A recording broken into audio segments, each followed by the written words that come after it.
બાપા સીતારામ ખેડૂત મિત્રો, ગુજ્જુ માસ્ટર ન્યૂઝ ચેનલની અંદર હાર્દિક સ્વાગત છે.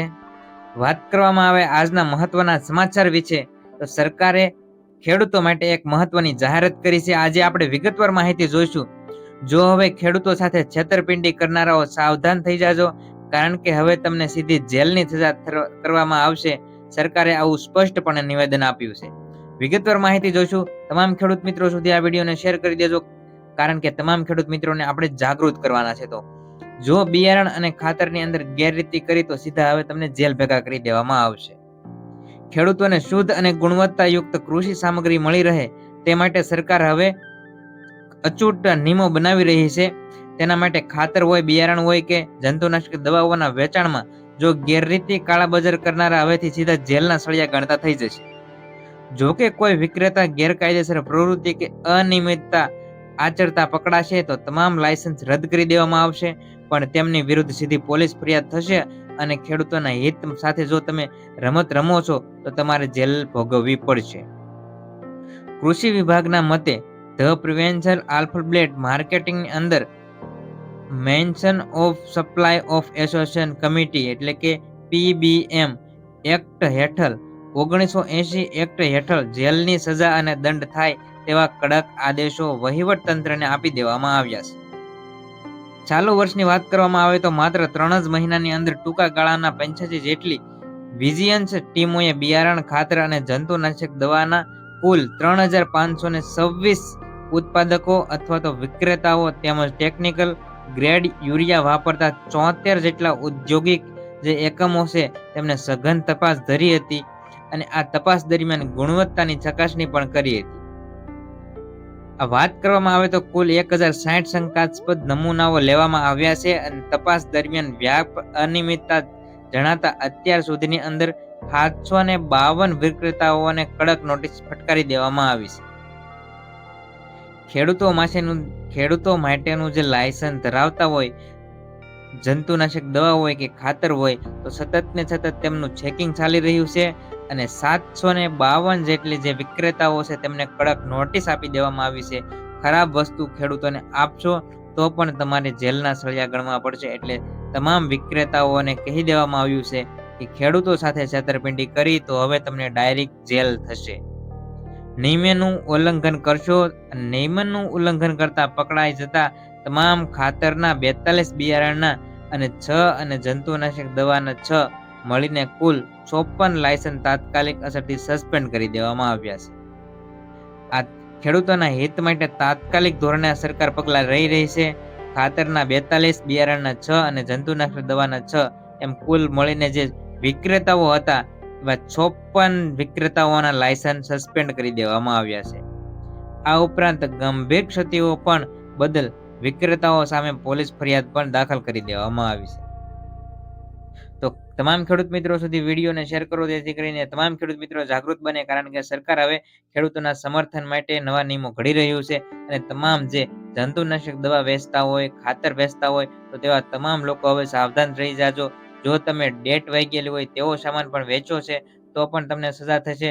અને કોઈ પણ ખેડૂતો સાથે તમે છેતરપિંડી કરી છે, ડુપ્લિકેટ ખાતર, ડુપ્લિકેટ જંતુનાશક દવા વેચી છે અને જો તમે છેતરપિંડી કરી છે તો હવે તમને ડાયરેક્ટથી જેલની સજા થશે. આવું સ્પષ્ટપણે સરકારે માહિતી આપી અને તેમના જે ધારાધોરણના નિયમો પ્રમાણે, ગાઈડલાઈન પ્રમાણે તેમને જાહેરાત કરી દીધી છે.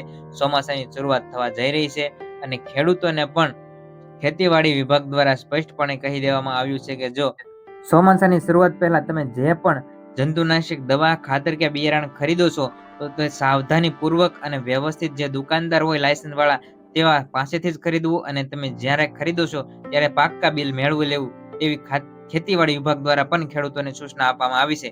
જ્યારે સરકાર શ્રી દ્વારા તમામ જે વિક્રેતાઓ છે તેમને સાવધાની અને સ્પષ્ટપણે સૂચના આપવામાં આવી છે કે ડુપ્લિકેટ અથવા તો ખેડૂતો સાથે છેતરપિંડી કરશો તો સીધી જેલની સજા થશે.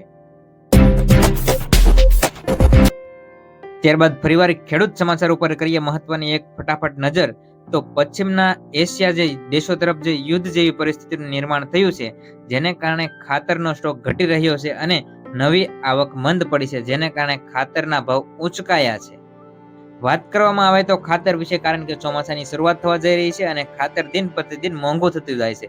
મોંઘો તો ગેસ પેટ્રોલ પણ થતું જાય છે, પરંતુ ખાતરનો જથ્થો પણ અત્યારે મોંઘો થઈ જાય છે. એનું કારણ છે ફર્ટિલાઇઝેશન જે વિદેશમાંથી આયાત કરવામાં આવે છે, તેનો જથ્થો પૂરતા પ્રમાણમાં આવતો નથી દેશમાં, જેને કારણે ખાતરના ભાવ વધી રહ્યા છે. તો વિગતવાર માહિતી જોઈશું. રૂપિયા 3.40 લાખ કરોડ સાથે ખાતરની સબસિડી બિલ બજેટ અંદાજ કરતા બમણું રહેવા વકી. વાત કરવામાં આવે તો પશ્ચિમ એશિયાના યુદ્ધને કારણે ફર્ટિલાઇઝરના ભાવમાં થયેલા વધારાને કારણે ભારત સરકારનું જે ફર્ટિલાઇઝર છે તેની અંદર સબસિડી બિલ વર્તમાન નાણાં જે વર્ષ છે જેની કરતા બમણું રહેવાની સ્થિતિ ઊભી થઈ છે. વર્તમાન જે નાણાં વર્ષ છે જેની બજેટ હતું તેની અંદર સબસિડી 1.70 ટ્રિલિયન રહેવાનો અંદાજ મુકાયો હતો. તો વાત કરવામાં આવે તો અત્યારે જે યુદ્ધને કારણે પશ્ચિમના દેશોમાં યુદ્ધ ચાલી રહ્યું છે, જેને કારણે આપણે વિદેશમાંથી જે ફર્ટિલાઇઝેશન ખાતર બનાવવા માટેનો જે કાચો માલ મંગાવતા હતા તે ખૂબ મોંઘો મળે છે અથવા તો અલ્પ પ્રમાણમાં મળતો પણ નથી, જેના કારણે ભારતની અંદર ખાતરનો ભાવ ઉચકાયો છે. વિગતવાર માહિતી જોઈ લઈએ તો અમેરિકા અને ઈરાન છે જે યુદ્ધ શાંત પડવાનું નામ પણ લેતું નથી, જેના પરિણામે હોર્મુઝ ખાડીનો રસ્તો પણ ખુલી શકતો નથી, જેની અસર ફર્ટિલાઇઝેશનના પુરવઠા ઉપર પણ પડી રહી છે. ખાતર મંત્રાલયના જે અધિકારીઓ છે આ સંદર્ભની અંદર વાત કરતા તેમણે જણાવ્યું કે નાણાં મંત્રાલય સમક્ષ રજૂઆત કરી છે કે વધુ નાણાં છૂટા કરવા અનુરોધ કરાયો હોવાનું પણ સૂત્રોએ જણાવ્યું હતું. ખાતરનો સ્ટોક ઘટી રહ્યો છે અને પુરવઠો પણ ઘણો જ મર્યાદિત માત્રામાં થઈ રહ્યો છે. આ અગાઉ રશિયા યુક્રેન યુદ્ધના પ્રભાવને કારણે જે રશિયા યુદ્ધનો પ્રારંભ થયો હતો, જેનું વર્ષ હતું 2023, જેની અંદર પણ ફર્ટિલાઇઝેશન સબસિડી બિલ છે તેમને 2.50 ટ્રિલિયન જેટલું ઊંચું કરી દેવામાં આવ્યું હતું.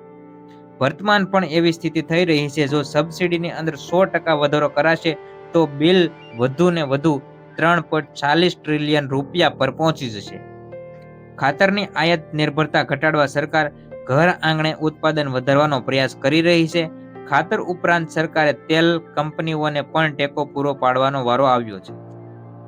વાત કરવામાં આવે તો પશ્ચિમ એશિયા કટોકટીના પરિણામે યુરિયા તથા જે અન્ય ફર્ટિલાઇઝર્સો આયાત કરવામાં આવતી હતી તેનો ખર્ચ વધી જવાને કારણે સબસિડી બિલ વધીને રૂપિયા 3.40 ટ્રિલિયન પહોંચવાની ધારણા રાખવામાં આવી છે. આવા જ મહત્વના ખેડૂત સમાચાર માટે આપણી ચેનલને જરૂરથી સબસ્ક્રાઇબ કરી ચેનલ સાથે જોડાયા રહો, જેથી કરીને નવા વિડીયોની માહિતી તમને સૌપ્રથમ મળતી રહે.